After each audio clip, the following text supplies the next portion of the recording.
Perkenalkan, nama saya Nur Arwana dengan NIM 189. Perkenalkan, nama saya Fika Hairunisa dengan NIM akhir 158. Saya Mustafa Aulia dengan NIM akhir 173. Saya Siti Subaida dengan NIM akhir 179. Saya Regina Cahaya Fiantika Sinaga dengan NIM akhir 193. Saya Esya Maharani Zaira dengan NIM akhir 159. Di sini saya akan menjelaskan tentang tragedi Carok Madura 2024 adalah peristiwa kekerasan berdarah yang terjadi pada 12 Januari 2024 di Desa Bumi Anyar, Kecamatan Tanjung Bumi, Kabupaten Bangkalan, Madura. Insiden ini melibatkan kakak beradik Hasan Busri dan Mawardi yang terlibat dalam duel carok melawan 4 orang lainnya, Materdam, Matanjar, Najehri, dan Hafid. Carok ini dipicu oleh konflik pribadi yang berujung pada kematian 4 korban, Hasan dan Wardi, kemudian ditetapkan sebagai tersangka dalam kasus ini dan dijerat dengan pasal pembunuhan. Baik, di sini saya akan menjelaskan kronologinya. Pada 12 Januari 2024 di Desa Bumi Anyar, Bangkalan, Madura, Hasan Busri dan Wardi terlibat dalam duel carok melawan kelompok 4 yang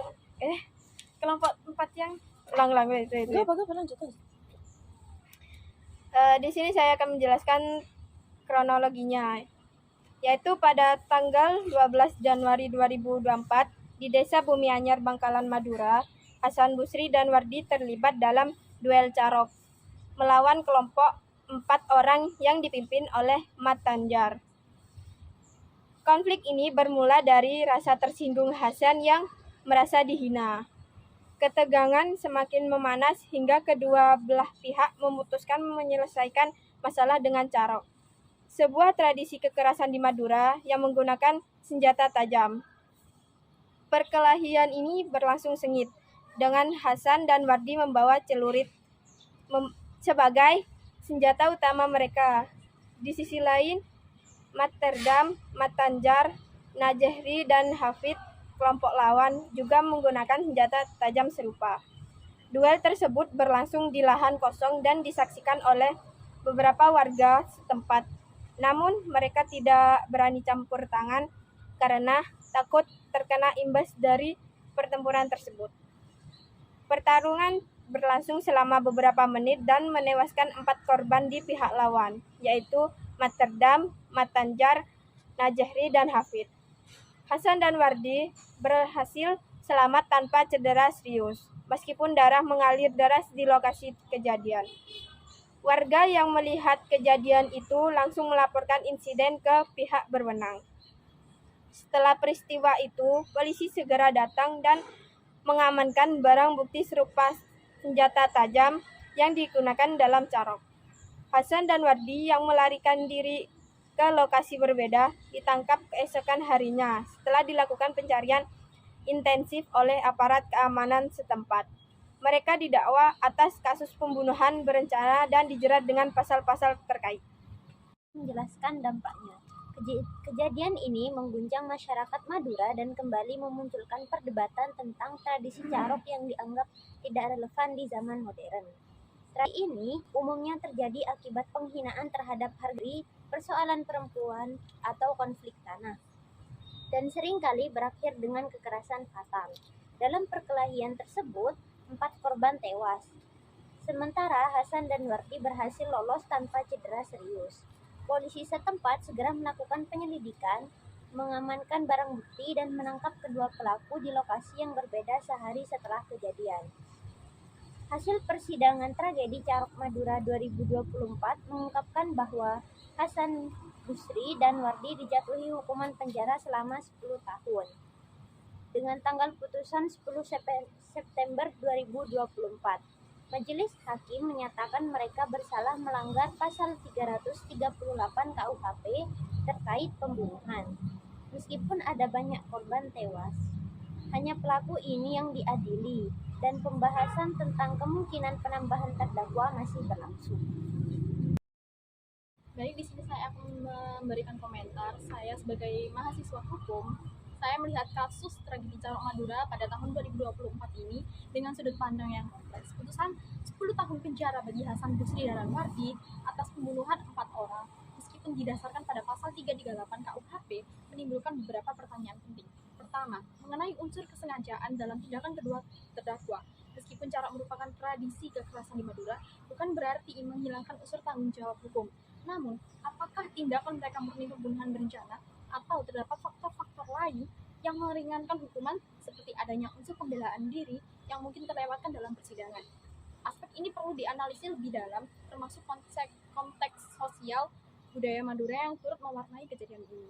Kedua, putusan tersebut hanya menjerat Hasan Busri dan Wabi. Pertanyaannya, apakah tidak ada pihak lain yang terlibat dan bertanggung jawab dalam peristiwa ini?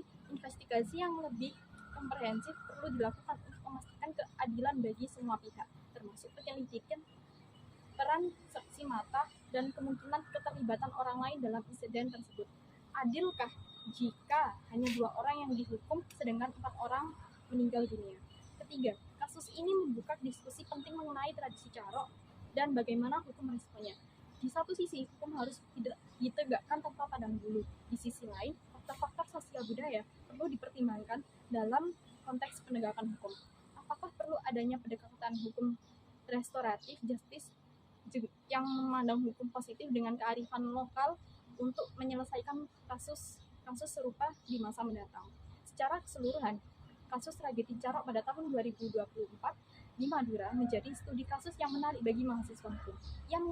Yang mengungkap kompleksitas penegakan hukum di Indonesia, kasusnya dalam konteks tradisi dan budaya lokal yang berbenturan dengan hukum modern. Kajian lebih lanjut tentang aspek-aspek yang saya sebutkan tadi sangat penting untuk memastikan keadilan dan mencegah kejadian serupa terulang di masa depan. Saya akan menyampaikan komentar selanjutnya dari kelompok kami terhadap kasus carok yang telah terjadi di Bangkalan ini. Kasus carok di Bangkalan ini mencerminkan kegagalan penegakan hukum yang efektif akibat benturan antara hukum formal dan budaya lokal yang masih sangat kental di Madura ini. Dari perspektif sosiologi hukum, hal ini menunjukkan rendahnya kesadaran hukum antara norma adat dengan hukum negara, yang menyebabkan tindakan kekerasan seperti carok masih dianggap legitimasi hukum. Penegakan hukum yang tidak konsisten dan intervensi budaya ini melemahkan supremasi hukum dan menimbulkan ketidakpastian hukum, sehingga aparat hukum harusnya lebih tegas terhadap kasus carok ini dan disertai pendekatan edukatif agar norma hukum modern dapat diterima tanpa mengabaikan konteks sosial budaya. Kasus ini menegaskan bahwa penegakan hukum tidak bisa dilepaskan dari pemahaman sosiologis atas interaksi sosial dan nilai-nilai hidup yang ada di masyarakat. Bagi saya, kasus ini termasuk kasus yang cukup negatif, karena kasus yang sama seperti ini dapat diselesaikan secara baik-baik. Namun terhubung kasus ini bertempat di Madura, yang mereka memiliki budaya kekerasan seperti carok yang dapat menyebabkan nyawa atas dasar harga diri. Jadi harapan saya ke depannya, hukum di Madura dapat mengatur mengenai carok atau kekerasan yang melibatkan nyawa, agar tidak ada kejadian seperti ini lagi.